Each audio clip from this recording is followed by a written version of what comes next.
Quero saudar a igreja presencial que está aqui hoje e também a igreja que não está presente. Na verdade, a igreja é uma só, não existem duas igrejas. A igreja é o corpo de Cristo na terra. E temos a oportunidade agora, nesses dias de confinamento, de nos reunirmos todos de uma forma diferente. Na verdade, nem é mesmo uma reunião. Temos o privilégio de compartilhar assuntos através da internet. E nós damos graças a Deus porque hoje temos vários irmãos que estão aqui assistindo presencialmente, mas agradecemos também aos nossos amigos que estão nos assistindo pela internet. Esse canal Reforma Web TV Oficial já tem uma audiência cativa. Agradecemos aos irmãos de outros estados que prestigiam a programação desse canal, especialmente em um evento especial como esse. Nós estamos em um evento jovem, um evento especial que fala sobre a pós-modernidade. Que bicho é esse? Ontem nós já falamos sobre esse assunto na pessoa do irmão Marcelo Araújo. E eu quero dar hoje as boas-vindas de vocês para o segundo dia do evento pós-modernidade. Que bicho é esse? Esse assunto é sugestivo, provoca a nossa imaginação. E o que é mais importante, nos faz pensar.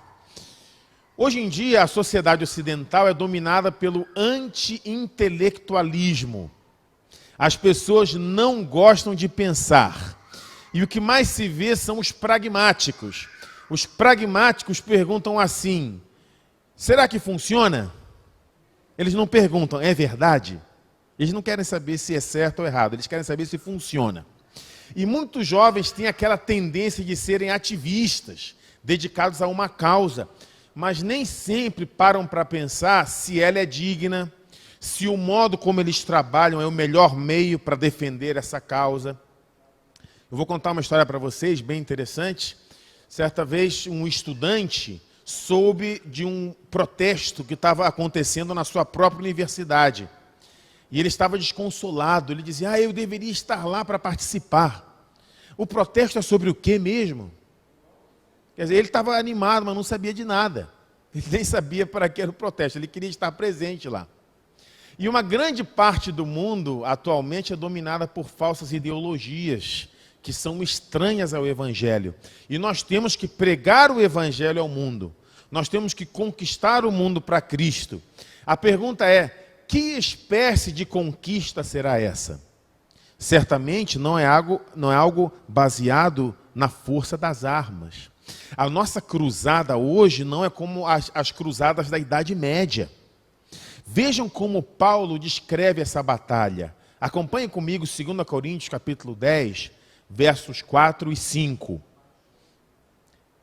Na verdade, as armas com que combatemos não são carnais, mas têm a serviço de Deus o poder de destruir fortalezas.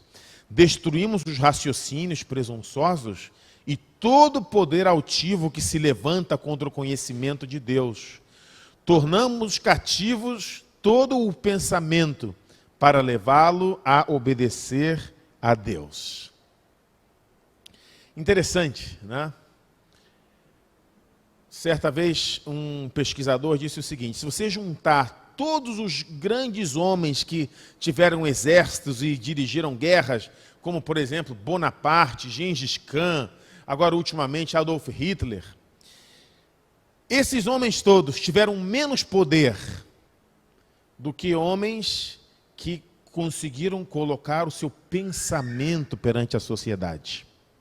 Homens que talvez não tinham um poder pessoal muito grande, que não tinham exércitos, talvez que nem tinham boa condição financeira, mas eles pensavam. E eles elaboraram filosofias que influenciaram sociedades inteiras durante séculos. Esses homens tiveram muito mais influência. E entre esses homens está o nosso Senhor Jesus. Talvez o filósofo mais influente de toda a história, porque Jesus tinha uma filosofia de vida. E ele compartilhou com o povo da sua época os seus ensinamentos, que ficaram registrados até o dia de hoje. E até hoje nós perguntamos e queremos saber o que Jesus disse, qual é o significado das suas palavras para a nossa vida. Então a batalha é de ideias. A verdade de Deus luta contra as mentiras do homem e contra as mentiras do diabo.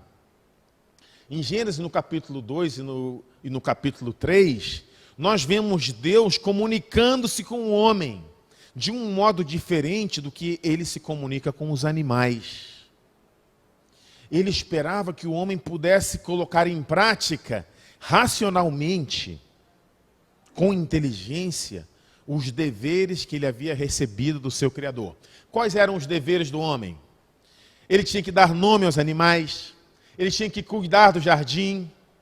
Isso simbolizava o domínio que ele tinha sobre a natureza. O homem dominava sobre a natureza. A racionalidade do homem, a capacidade dele pensar, de raciocinar, de construir um pensamento, de medir as consequências dos seus atos, isso faz parte de algo que Deus colocou nele. A racionalidade do homem é admitida em toda a Escritura. Na realidade, é por isso que o homem é diferente dos animais. E é por isso que ele deve se comportar de modo diferente dos animais. O Salmo 32, verso 9, acompanhe comigo. Salmo 32, verso 9, é um texto que adverte o homem, para que ele não seja como um animal. Diz assim: não sejais como o cavalo, nem como a mula, que não tem entendimento, cuja boca precisa de cabresto e freio, para que não se cheguem a ti. Então o homem é repreendido quando o seu comportamento é mais bestial do que humano. No Salmo 73, verso 22, a palavra também diz: eu estava embrutecido, ignorante, era como um irracional à tua presença. Às vezes os homens superam os animais, aliás, os animais superam os homens, não é isso? Acontece. Por exemplo, as formigas são mais trabalhadoras e mais previdentes do que o preguiçoso. Os bois e os jumentos muitas vezes dão a seus donos um reconhecimento mais obediente, mais grato do que nós damos ao nosso Criador. Às vezes os pássaros que voam para lugares distantes, eles são melhores que nós, porque eles partem para longe, mas sempre retornam. Enquanto que muitos de nós nos desviamos, mas não conseguimos voltar. Há muitas semelhanças entre o homem e os animais, mas os animais foram criados para agirem por instinto, enquanto que nós, os homens, agimos por escolha racional. E dessa forma, os homens que agem por instinto, à semelhança dos animais, deveriam ter vergonha de si próprios. É verdade que a mente do homem está afetada pelas consequências do pecado. Depois da queda, cada parte do ser humano ficou corrompida, inclusive a nossa mente. Mas isso não é desculpa para deixar que o nosso raciocínio ou que as nossas emoções nos dominem e o nosso raciocínio seja deixado de lado. Porque, afinal de contas, o nosso lado emocional também faz parte da natureza humana decaída. Então Deus apela para a nossa razão, quando Ele diz, em Isaías 1,18, vinde e arrazoemos. Mesmo sendo pecadores, nós temos inteligência. E Deus quer que nós a usemos para discernir as coisas espirituais. E para discernir também o momento histórico em que nós estamos vivendo. Neste fim de semana, estamos estudando sobre a pós-modernidade. E hoje, o nosso assunto é a idolatria do louvor. Eu quero convidar todos vocês a pensarem, a raciocinarmos juntos sobre o que está acontecendo ao nosso redor em relação à música. Vamos pensar um pouquinho? Vamos usar aquele dom, aquela característica com que Deus dotou todos os seres humanos, a característica de pensar. Vamos discutir sobre a influência pós-moderna na música e na adoração. E mais, no âmbito do cristianismo protestante, no âmbito da música que ouvimos no meio evangélico. Ou seja, a mensagem de hoje inclui a todos nós, especialmente quanto ao modo como adoramos a Deus com a nossa música. Ontem já escutamos sobre o que é a pós-modernidade. A expressão pós-modernidade se refere ao período em que vivemos, que é marcado por transformações em relação à era da modernidade. A modernidade foi aquele momento histórico que rompeu com os princípios mantidos até então na Idade Média. Depois da Idade Média veio a Idade Moderna. E com a Idade Moderna veio a ciência, o desenvolvimento científico. E com a ciência veio o uso da razão para a explicação de todos os fenômenos. Deus deixou de ser a verdade absoluta, a fonte de todas as coisas, e ele foi esquecido pelo homem moderno. Toda a confiança era depositada no método que quase todos consideravam perfeito, o método científico. Você pode observar alguma coisa e você pode, pela repetição, descobrir ou verificar se aquilo é uma verdade ou não. Agora o homem moderno tinha um superpoder, que era o seu raciocínio, a sua razão. E com a razão ele tentaria criar um mundo ideal, um mundo previsível, determinado, organizado, lógico e racional. Ele acreditava que assim seria possível alcançar a felicidade e o completo bem-estar. Irmãos, os homens da modernidade, em um certo momento, viviam numa euforia muito grande, porque eles acreditavam no progresso da humanidade pelas suas próprias forças. Descobertas aconteceram, o homem passou a desfrutar de mais conforto, curas para doenças foram encontradas, e Deus não era mais necessário. Não havia mais a necessidade de algo transcendental. O que é algo transcendental? É aquilo que está além da capacidade da compreensão humana. Isso não era mais necessário. Porque o homem pensava que possuía e tinha o controle de todos os elementos necessários para o sucesso da sua vida e da sociedade. Ele pensava, eu tenho a chave aqui para que nós alcancemos a felicidade, para que sejamos pessoas bem-sucedidas, para que tenhamos conforto. E vocês podem imaginar a euforia que tomou conta do homem moderno. A época foi de muito otimismo, mas o Deus da Bíblia foi esquecido. O homem era a medida de todas as coisas e a razão era o seu Deus. Foi aí que se desenvolveu no Renascimento e depois no Iluminismo o humanismo, o homem como centro de todas as coisas, porque ele tinha, ou achava que tinha, ele supostamente tinha o controle de tudo que era necessário para ele alcançar a sua felicidade. E nós estamos falando de um período que vai mais ou menos do fim do século XVIII até o início do século XX. Mas então chegou o século XX. E aí, uma grande decepção colheu toda a humanidade. Com o século XX veio a Primeira Guerra Mundial. Logo ali no início, em 1914 começou a Primeira Guerra Mundial. Vieram outras guerras, revoluções, grandes colapsos, tragédias ambientais, atrocidades, mortes em massa, quadros sociais horríveis. E a ideia de progresso ficou em xeque. A ciência e os avanços começaram a ser questionados. As coisas não estavam saindo como planejado. E aquela euforia no progresso deu lugar à incerteza no futuro. E essa passou a ser uma das características essenciais da alma pós-moderna, a incerteza. Nós vivemos na era da incerteza. E nesse contexto de crises humanas profundas, ocorreram também profundas mudanças sociais e culturais.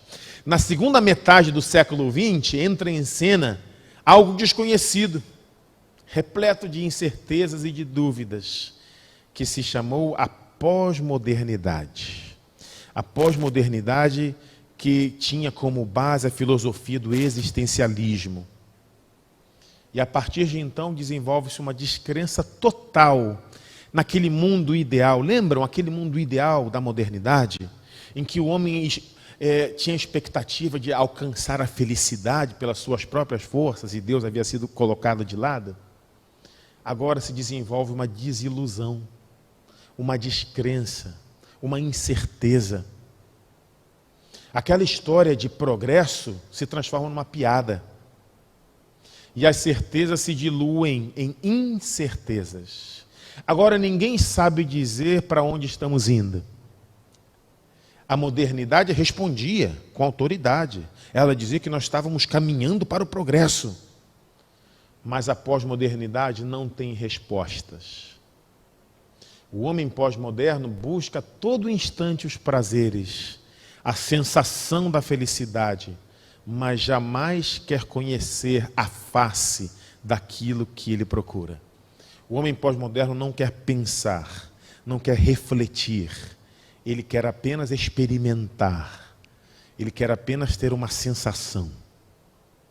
E nós vamos colocar aqui para vocês algumas características que compõem a pós-modernidade. Vamos colocar aqui 11 características. Primeiro, o individualismo exacerbado. O que importa agora é como eu me sinto. E isso conduz à segunda característica, o narcisismo. Ou seja, o amor excessivo a si próprio. O narcisismo, na verdade, é um conceito que vem lá da Grécia Antiga, mas que é renovado. O homem que se olha no espelho do lago. E essa é a sua perdição, porque ele gosta tanto de si mesmo que ele não consegue deixar de olhar para si. Número 3, o apelo constante ao consumo. Você já foi alguma vez em um shopping ou então a uma rede de lojas e você comprou apenas pelo impulso? Acho que isso já aconteceu com cada um de nós, não é isso? O apelo constante ao consumo é uma característica pós-moderna. Característica 4, afirmação da incerteza e da indefinição. Não existem respostas definidas para as grandes questões da vida. Número 5, a emocionalização da vida. O que importa é a sua experiência, é a emoção que você sente no momento. Número 6, a valorização do espetáculo, do show, do exibicionismo e da imagem. Não importa o conteúdo, não importa a essência, o que importa agora é os 30 segundos de fama, o show, o espetáculo, a aparência. Número 7, a defesa do niilismo. O que é niilismo? É uma doutrina segundo a qual não existe nada de absoluto. Na verdade, não existe uma realidade substancial. E nem nós temos a possibilidade de conhecer aquilo que é real. Isso é o niilismo, ou seja, a construção sobre o nada. Nada existe de forma absoluta, tudo é relativo. E essa filosofia que foi defendida por Friedrich Nietzsche conduz a algo terrível, que é a característica número 8, conduz ao pessimismo e ao ceticismo quanto aos valores tradicionais. Pessoas que dizem, nossa, isso que você defende, esse sistema que é tradicional, não serve para nada. Aliás, nada serve para nada. Então predomina o pessimismo e o ceticismo. Isso também conduz à característica número 9, a ausência de valores morais. É o que nós vemos hoje. Não é nem uma questão de imoralidade, mas é a amoralidade, ou seja, não existem valores morais. Não são necessários no mundo pós-moderno. E a característica número 10, o ressurgimento do hedonismo. Hedonismo é um sistema filosófico que considera que o prazer é o único fim da vida. O prazer individual e imediato é a única coisa que tem valor. Então muitas pessoas levam a sua vida na busca do prazer instantâneo, do prazer imediato, só que elas se cansam e elas descobrem que esse tipo de prazer não satisfaz, especialmente o prazer com a promiscuidade, com o sexo desenfreado. Essa é uma característica do hedonismo. O hedonismo significa o que importa é o prazer, mas o prazer não satisfaz. E número 11, valorização do aqui e agora. O que interessa é o que eu sinto agora, nesse momento. Não importam as consequências. Aí está. Parece um raio-x, não é? Da sociedade em que nós vivemos. E realmente nós estamos na pós-modernidade. E isso combina com o que a Bíblia diz. A Bíblia diz: os últimos dias serão como? Trabalhosos. E Jesus mesmo, profetizando essa época em que nós vivemos, ele perguntou: quando o Filho do Homem vier, achará fé na terra? E Cristo não responde essa pergunta, mas essa é uma pergunta retórica. A resposta automática é não. Na filosofia pós-moderna não há espaço para a fé, não há espaço para Deus.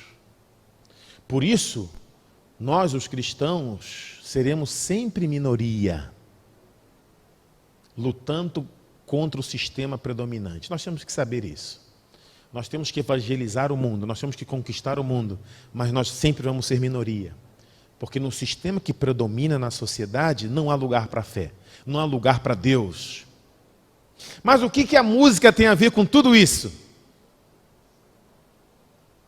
Vamos iniciar falando sobre o mercado gospel, ou os discos de platina, os fãs-clubes, os consumidores das mercadorias evangélicas, e aquele frenesi em torno dos artistas. E obviamente aqui há um reflexo, há uma consequência. As pessoas que cantam, que louvam, mas não sabem e não pensam no que estão cantando. Não se esqueça que o homem pós-moderno não gosta de pensar, ele não gosta de refletir. Ele quer ter apenas uma sensação momentânea. E inúmeros cantores, cantoras, grupos musicais têm surgido em diferentes igrejas como resultado dessa realidade mercadológica. A filosofia do mercado atingiu a música cristã contemporânea. Um autor chamado Nelson Bomilcar, que é muito conhecido no meio musical evangélico, escreveu o seguinte: a mensagem do evangelho tem sido sucateada, colocada em segundo plano, escondida em letras superficiais e que não ajudam as pessoas a conhecerem mais do Deus das Escrituras Sagradas. Pobreza poética, excesso de preocupação com a imagem, mais do que com a fidelidade à mensagem do evangelho que professamos, ou com a integridade dos músicos. Esse autor foi muito feliz com a sua descrição, não é? É a realidade que encontramos hoje. E vamos verificar como a pós-modernidade tem influenciado as letras das músicas evangélicas. E aqui começamos um estudo muito interessante. Vamos avaliar algumas letras de músicas evangélicas e vamos verificar como que as características que nós mencionamos se encaixam perfeitamente a essas letras. Vamos falar um pouquinho sobre a característica pós-moderna do aqui e agora. Ela está presente em muitas músicas gospel. Vamos ver algumas letras que confirmam isso. Essa letra você pode acompanhar comigo. Hoje o meu milagre vai chegar. Eu vou crer, não vou duvidar.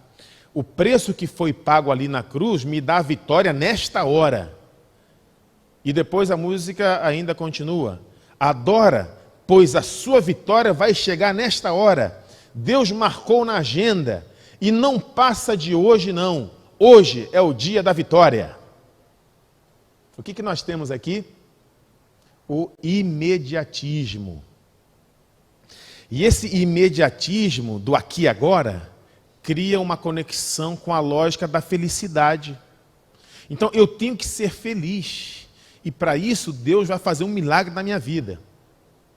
A minha necessidade de felicidade condiciona a ação de Deus. Esse milagre tem que ser feito agora. Não pode passar de hoje, porque eu preciso dessa vitória, e eu preciso agora. A minha necessidade condiciona o que Deus pode me dar. Agora, as pessoas se esquecem de uma coisa, é que o que é vitória para um cristão? O que é felicidade para um cristão? Não se esqueçam que Jesus disse em João 16:33, tenho-vos dito isto, para que em mim tenhais paz. No mundo tereis aflições, mas tende bom ânimo, eu venci o mundo. Então, vitória significa não ter aflições? Se Cristo disse, no mundo tereis aflições? Mas para a mente pós-moderna, sim, a vitória significa não ter nenhum problema na vida. Não ter nenhuma provação, nenhuma dificuldade. Isso para a mente pós-moderna. A mente pós-moderna pensa, eu tenho que desfrutar o aqui e agora. Para a mente pós-moderna seria impensável o que Paulo disse, me glorio nas tribulações. Um homem pós-moderno nunca vai dizer isso. Ele quer vivenciar o prazer do momento. Vamos para uma segunda característica. O crente pós-moderno se orgulha de ter liberdade. Mas é a liberdade não no sentido de estar livre do pecado. Mas é a liberdade para correr, para dançar, para tirar o pé do chão. Ou a liberdade para levar multidões a um show emocional, a um espetáculo, em que muitas vezes Jesus é um mero detalhe. O existencialista não se submete a qualquer moral comum. E a liberdade para ele não é liberdade de servir a uma causa. Mas prestem bem atenção, a liberdade para o homem pós-moderno é de fazer o que ele acha necessário para ficar satisfeito consigo mesmo. Isso é liberdade. Fazer o que eu acho necessário para ficar satisfeito comigo mesmo. Esse é o conceito de liberdade para o homem pós-moderno. Vamos a uma terceira característica. Um cantor atual, bem conhecido, se chama João Alexandre. Ele disse assim, hoje é proibido pensar. O culto agora é emocional, não mais racional, como foi mencionado pelo apóstolo Paulo. Vamos acompanhar o que o apóstolo Paulo disse em Romanos 12:1?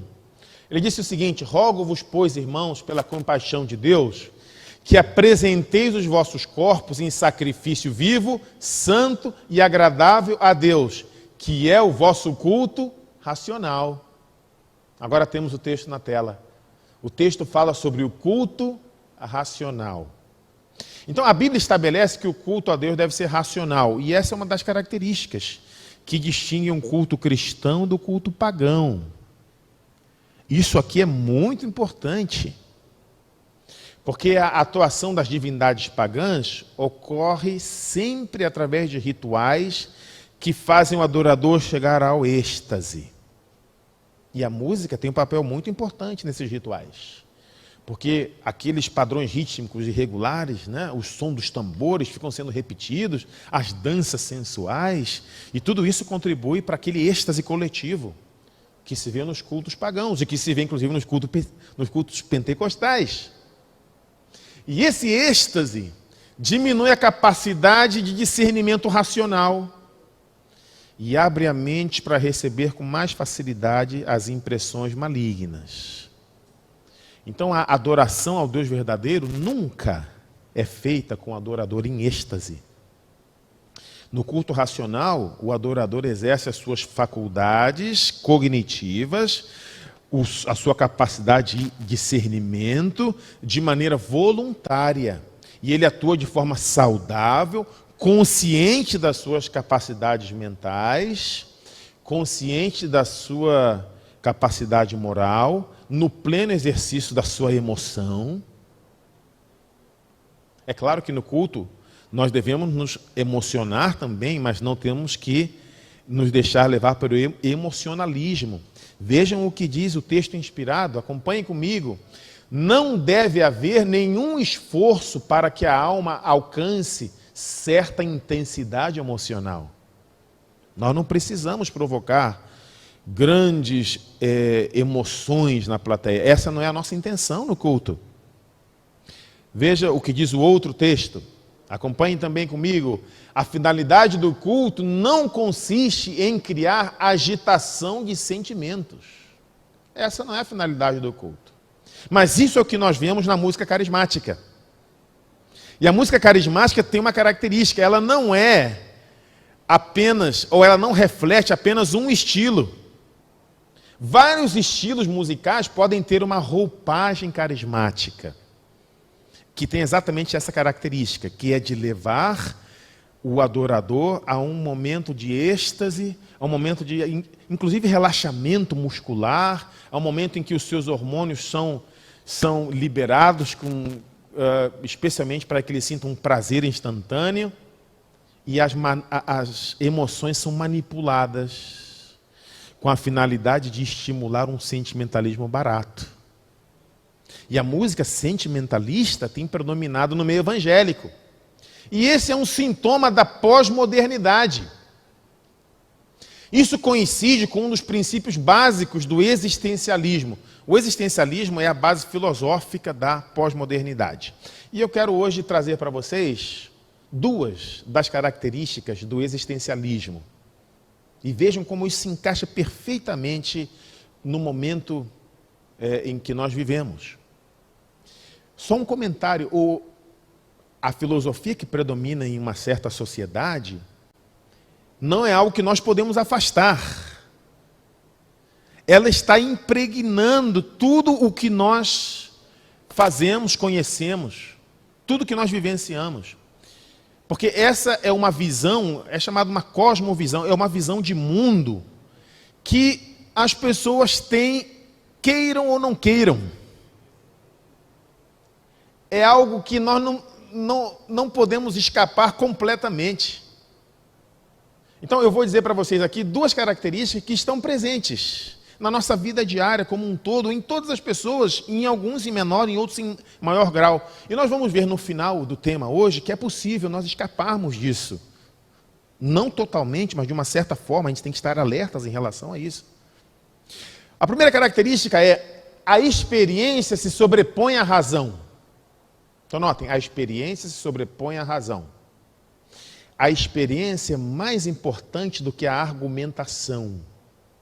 Você já conversou alguma coisa com alguém e você argumentou com ele e mostrou que você estava certo, e no final da conversa ele disse assim: tá bom, mas essa é a sua opinião. Já não aconteceu isso? Provavelmente sim. Comigo aconteceu várias vezes. Nós argumentamos com uma pessoa, nos esforçamos para adquirir conhecimento, para transmitir para ela, e no final ela diz: tudo bem, mas isso é o que você pensa, eu penso diferente. E ela tem o direito de fazer isso? Claro que tem, mas isso significa que a razão já não é mais um meio para se descobrir a verdade. O certo e o errado são determinados pelos sentimentos, pela intuição. Eu acho que é assim. Ah, mas eu sinto que é diferente. A verdade não é algo externo, mas é algo que nós experimentamos subjetivamente, de maneira pessoal. Por isso não existe uma verdade absoluta. Tudo pode ser relativizado. Assim como a razão foi a medida de todas as coisas no modernismo, agora na pós-modernidade é o sentimento que se torna a medida de todas as coisas. O sentimento é o parâmetro para as decisões a serem tomadas. O que importa é como a pessoa se sente. É isso que interessa. E como nós falamos anteriormente, com o abandono das verdades absolutas, não há parâmetros a serem seguidos. Mas o ser humano precisa de um parâmetro, ele precisa de um paradigma. Então o parâmetro passa a ser o que ele sente. E aí nasce a teologia do sentir-se bem. Vocês sabiam que isso é uma teologia? Igrejas são feitas para que a pessoa se sinta bem. E alguns até dizem, não, aqui nós temos uma igreja que se compara com uma sociedade de consumo. Nós temos os consumidores, o pregador oferece um produto, e é importante que os consumidores se sintam bem, como se estivesse entrando numa loja para comprar uma coisa qualquer. Esse quadro não é bíblico. Agora, nós vamos ver que daí surge uma característica pós-moderna que aparece muito nas músicas evangélicas, que é o narcisismo.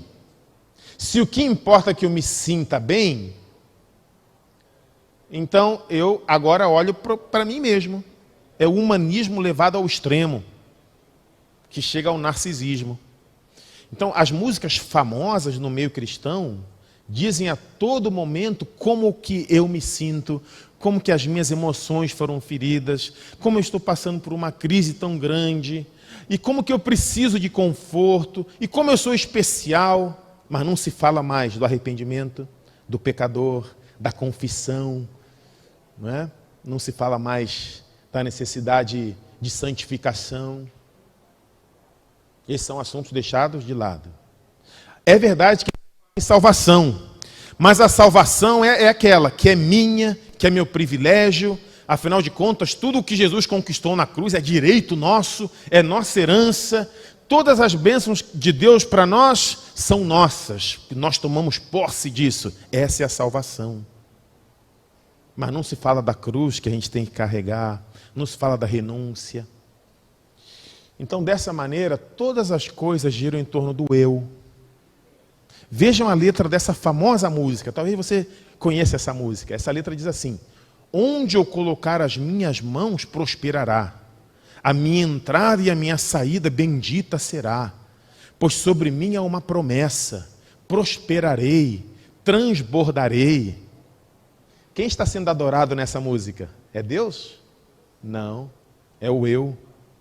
Por isso o tema de hoje é a idolatria do louvor. Isso é o auge do eu. E a ação de Deus, onde fica? Eu quero colocar aqui uma letra muito famosa, de uma música talvez que é entre as 3, 4 mais famosas no Brasil. Uma música evangélica. Diz assim: não consigo ir além do teu olhar. Tudo que eu consigo é imaginar a riqueza que existe onde? Dentro de você. O ouro eu consigo só admirar, mas te olhando eu posso a Deus adorar. Sua alma é um bem que nunca envelhecerá. O pecado não consegue esconder a marca de Jesus que existe em você. O que você fez ou deixou de fazer não mudou o início. Deus escolheu você. Sua raridade não está naquilo que você possui ou que sabe fazer. Isso é mistério de Deus com você. Essa música é muito, muito conhecida. Inclusive, eu não vou mencionar.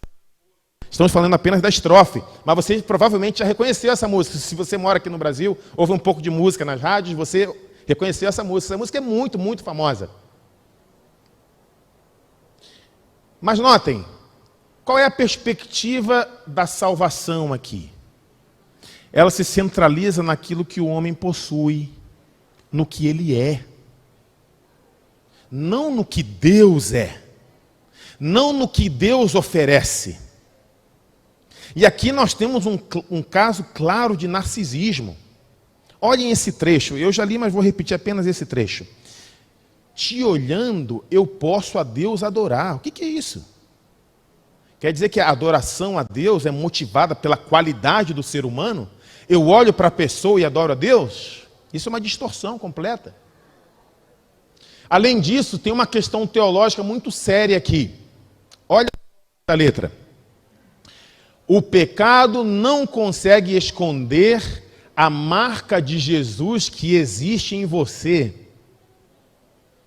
O que você fez ou deixou de fazer não mudou o início. Deus escolheu você. Esse trecho diz que o pecado que você comete não faz diferença.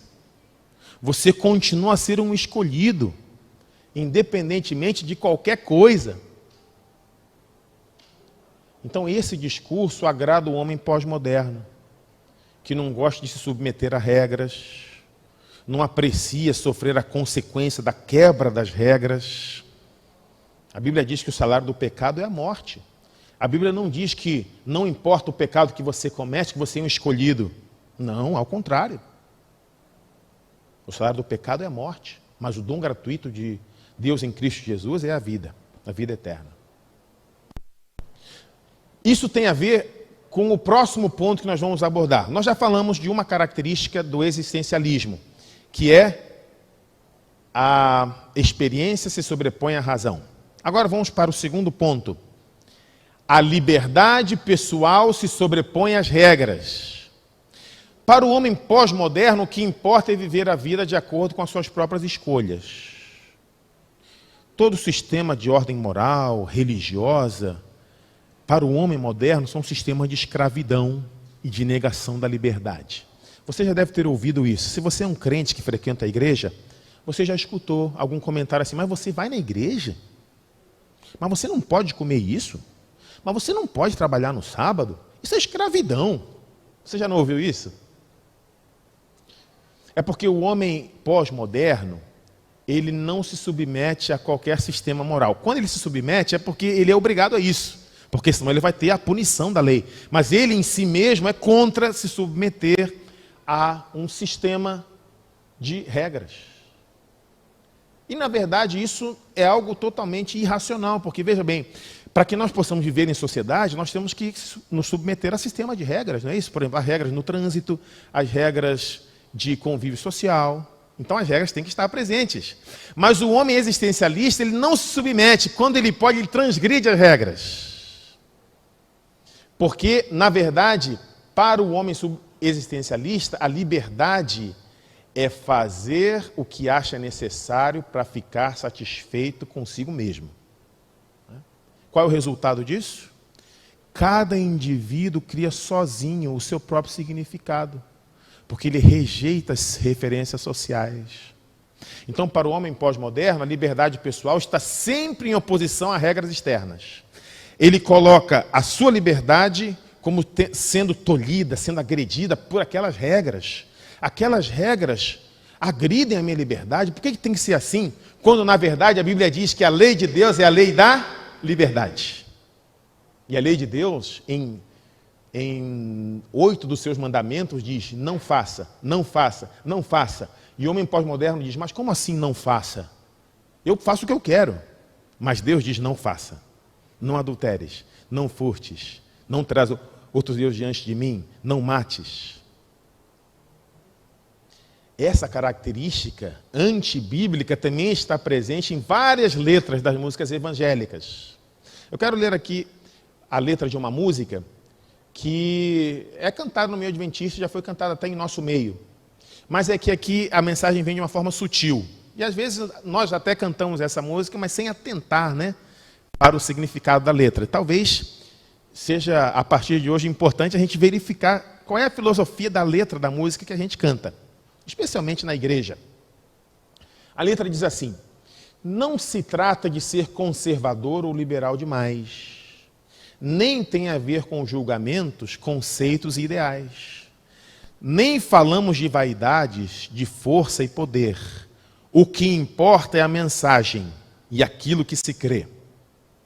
E a letra continua: podemos fazer planos para a igreja progredir, aprovar normas e regras, reformar e construir. Mas o mundo que nos cerca espera ver Jesus e seu amor em nossa vida transformada pela cruz. Aqui nós temos uma verdade, que o mundo espera ver Jesus em nossa vida. E a transformação que Jesus opera em nós. Isso é verdade. Mas esse hino traz uma falsa dicotomia, um falso paradoxo entre aprovar normas e regras. A música diz assim, de uma forma bem sutil: aprovar normas e regras não é importante. Fazer planos para a igreja progredir não é importante. O que importa é que o mundo veja Jesus em nós. Na verdade, a música coloca essas duas coisas como sendo opostas. E, na verdade, elas não são opostas. Você pode fazer planos para a igreja progredir, você pode aprovar regras e normas, e, ao mesmo tempo, o mundo pode ver Jesus em você. Então, aqui está mais uma letra pós-moderna. Uma letra que rechaça, que rejeita um sistema de regras. Bem, nós poderíamos analisar outras dezenas de músicas com letras pós-modernas, mas eu creio que os irmãos já conseguiram ter um vislumbre do quadro filosófico que predomina no mundo hoje, inclusive na música evangélica. Mas isso não deve nos surpreender. Porque a Bíblia diz em 1 João 5,19 que o mundo jaz no maligno. Então nós, como cristãos que seguem a palavra de Deus, o que nós temos que fazer? João 17,3 diz assim, Jesus se dirigindo a Deus, né, rogando em favor dos seus discípulos, ele disse, não peço que os tires do mundo, mas que os livres do mal. Irmão, nós não somos chamados para sair fisicamente do mundo. Nós não somos chamados para sermos ermitões, eremitas, como aqueles homens ascéticos da Idade Média. Não. Nós estamos aqui, de passagem, é verdade. Mas vamos continuar aqui, até o dia em que o Senhor Jesus volte. Mas enquanto isso não acontece, nós estamos no mundo. Mas o Senhor não pede que nós não estejamos no mundo. Ele não pede isso. O que Ele pede é que nós não amemos o mundo. Então você está no mundo, as influências do mundo vão contaminar você de alguma forma, mas não ame o mundo, não se deixe contaminar, resguarde-se o máximo possível. Em João capítulo 2, verso 15, acompanhe comigo, a Bíblia diz, não ameis o mundo, nem o que no mundo há. Se alguém ama o mundo, o amor do Pai não está nele. Veja o que Deus pede para você. Ele não diz assim, saia do mundo, não, porque isso é impossível. Mas Ele diz, não ame o mundo. Sabe por quê? Porque o sistema do mundo não foi feito para agradar a Deus. O sistema que te leva a comprar, a comer, a levar os seus filhos para a escola, tudo isso são coisas necessárias para a nossa vida, nós temos que cumprir isso, mas eles não foram concebidos para fazer a vontade de Deus. Por isso nós vamos ler agora o texto final. Romanos capítulo 12, verso 2, que diz assim, não vos conformeis com este mundo, mas transformai-vos pela renovação do vosso entendimento, para que experimenteis qual seja a boa, agradável e perfeita vontade de Deus. O Senhor pede hoje a você o seguinte, você está no mundo, mas não se conforme com o mundo. Não se conforme com os princípios do mundo. Não ache isso normal. Não seja um crente conformado, mas seja um crente transformado pela renovação da sua mente, para que você possa experimentar a vontade de Deus na sua vida. Esse é meu desejo e a minha oração para todos. Amém.